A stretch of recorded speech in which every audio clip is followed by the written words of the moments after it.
வணக்கம். பாயம்மா சமையல். இப்போ நான் வந்து கேரட் சட்னி உங்களுக்கு செஞ்சு காமிக்க போகிறேன். எப்படிங்கிறத பார்க்கலாம். அதுக்கு தேவையான பொருட்கள்: கேரட் வந்து ஒரு கேரட் எடுத்துக்கோங்க. அதுக்கு வந்து கருவேப்பிலை இவ்வளவு எடுத்துக்கோங்க. அப்புறம் வெங்காயம் ஒரு கைப்பிடி அளவு எடுத்துக்கோங்க. சின்ன துண்டு கொஞ்சமாக புளி எடுத்துக்கோங்க. ஒரு கைப்பிடி அளவு கொஞ்சமாக மல்லித்தழை எடுத்துக்கோங்க. இதை பாருங்கள், மல்லித்தழை எடுத்துக்கோங்க. அப்புறம் பூண்டு ஒரு சின்ன துண்டு, இஞ்சி, தக்காளி 2. அப்புறம் நம்ம தாளிக்கிறதுக்கு கொஞ்சம் வெங்காயம் வச்சுருக்குறோம், அது அப்புறம் பார்த்துக்கலாம். இப்போ நான் வந்து வணங்கிறதுக்கு கொஞ்சம் எண்ணெய் ஊற்றுறேன். எண்ணெய் காயட்டும்.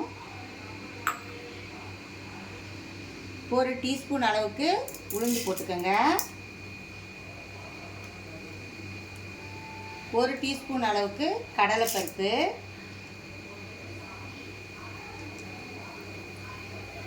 கொஞ்சமாக ஜீரகம்,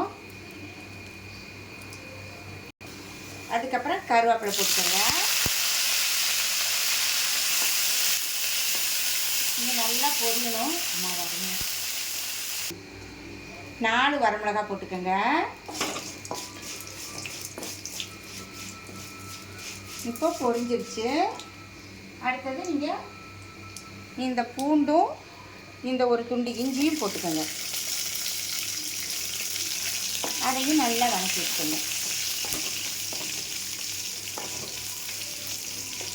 இப்போ நீங்கள் கேரட் போட்டுக்கோங்க.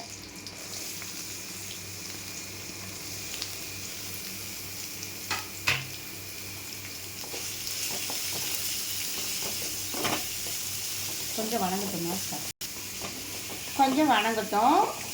இப்போ இந்த சமயத்தில் வந்து நீங்கள் கொஞ்சம் உப்பு போட்டுக்கோங்க.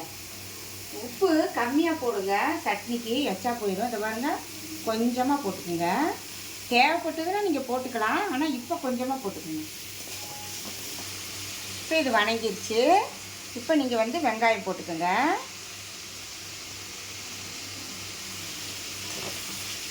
இது கூடயே நீங்கள் தக்காளியும் போட்டுக்கோங்க. 2 தக்காளியா? சின்னதாக 2 தக்காளி எடுத்துக்கோங்க, போட்டுக்கோங்க. கேரட் வந்து குழந்தைங்களுக்கு ரொம்ப நல்லது, வயசானவங்களுக்கும் ரொம்ப நல்லது. கேரட்டில் வந்து கரோட்டின் அப்படிங்கிற சத்து இருக்கிறதுனால குழந்தைங்களுக்கு வந்து ரொம்ப ரொம்ப நல்லது. டெய்லி இந்த ஒரு கேரட் குழந்தைங்களுக்கு நீங்கள் ஸ்கூலுக்கு போட்டு கொடுத்து விடுங்க. அவங்க சாப்பிட்டோம். அவங்களுக்கு கண்ணெல்லாம் நல்லா எத்தனை வருஷம் ஆனாலும் அவங்க வயசானா கூட அவங்களுக்கு கண் பார்வை தெளிவாக தெரியும்.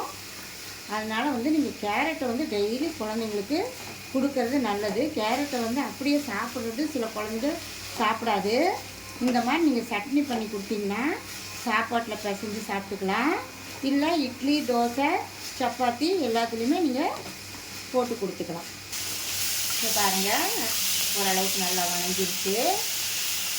இப்போ வந்து நீங்கள் கொஞ்சமாக பெருங்காயத்தூள் போட்டுக்கோங்க. நிறையா போட்டிங்கன்னா அது தனியாக வாசனை அடிக்க சில குழந்தைங்களுக்கு பிடிக்காது. இப்போ வந்து நீங்கள் இந்த மல்லித்தழை போட்டுக்கலாம்.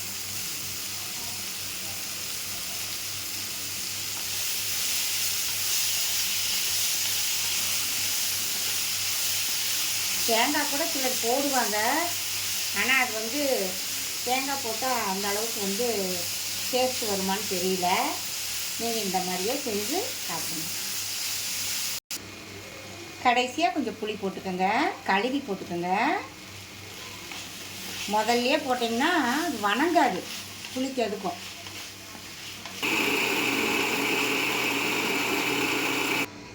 இது மாதிரி நான் அரைச்சி எடுத்திருக்கேன். இப்போ நான் தாளிக்க போகிறேன். தாளிக்கிறதுக்கு நல்லெண்ணெய் கொஞ்சம் ஊற்றிக்கோங்க. காரம் இருந்தால் கூட இந்த காரம் தெரியாது.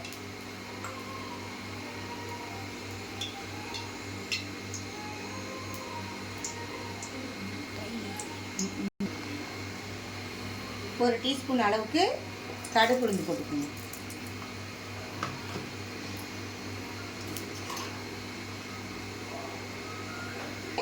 இப்போ வெங்காயம் போட்டுக்கோங்க. கருவேப்பிலை போட்டுக்கோங்க.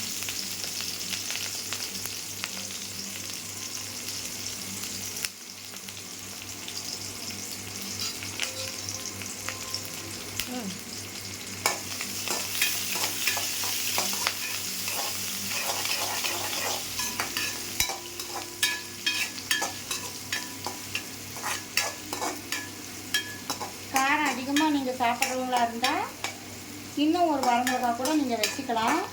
ஆனால் குழந்தைங்களுக்கு காரம் சேராது. குழந்தைங்களுக்கு கம்மியாகவே போட்டு நீங்கள் இந்த சட்னி பண்ணிக்கோங்க, ரொம்ப நல்லாயிருக்கும்.